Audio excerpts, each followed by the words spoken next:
I want to remind you that we are about to lose a year. It's finished. It's gone. And I want to leave a few thoughts with you and also give you a few thoughts to go forward. I want to speak to you for a few minutes on redeeming time. I want to focus on the 10 keys to maximizing and redeeming time.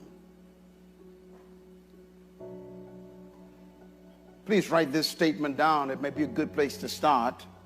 And that is, the most common gift that God ever gave any human is time. And when I use the word common, I'm referring to the fact that all humans on earth, the only thing that we are given that is common to everyone is time.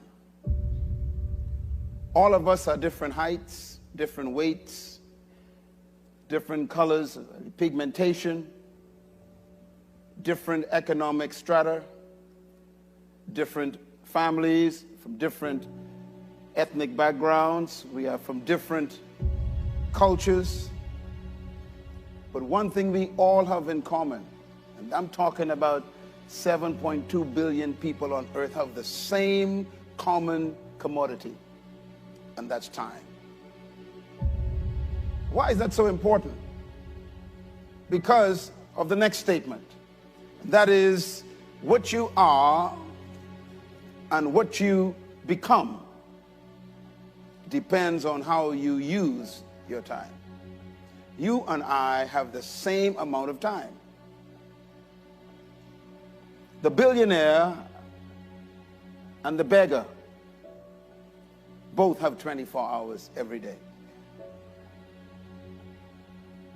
The old and the young, the black and the white, the Indian and the Asian, are all given the same amount of time every day.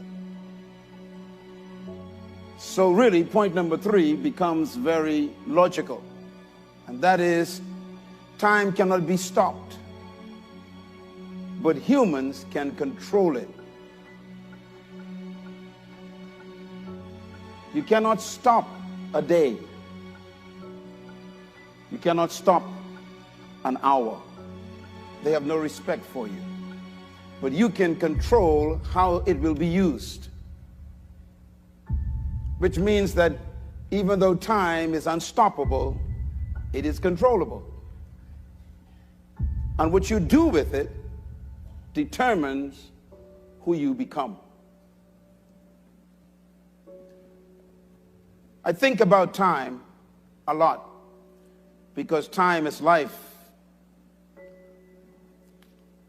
And every time a year passes, you are basically measuring time. Because a year is the passing of time in our cultures. And an opportunity to redefine your priorities is why New Year's come. Let me ask you to make a note of a couple of suggestions I want to make. First of all, a new year is an opportunity to refine your purpose, to go back and check it. Secondly, a new year is an opportunity to redefine your life's vision, to see if you are still on course or if you need to adjust. Thirdly, a new year is an opportunity to reestablish worthwhile goals. And I use the term worthwhile because some of our goals may not be worth pursuing anymore. And fourthly, a new year is an opportunity for you to bury the past and move into a new future. I love New Year's Day because the very word new means that there was an old one somewhere. In other words, time is a blessing or a curse depending on how you manage it. A couple of things about time. Time is life. If I ask you, how old are you? What I'm asking you is, what is your life? And you would say, my life is 80 years old, or 30 years old, or 15. We measure life in terms of time. We define life by time. Life is measured by time because life is determined by what we do with time. Life is lived out in time. Life is qualified by time. Life is also the passing of time. What have you become is totally dependent on how you use time. Life is also stopped by time. When you die, time stops. When you die, you move out of time into what they call eternity. In essence, death is life leaving time. So we are about to cross into another period of what we call time. We call it a new year. And time is temporary, but life is eternal. We were put in time to live a portion of life. And here's what I discovered about time. What is time? Time is an interruption in eternity.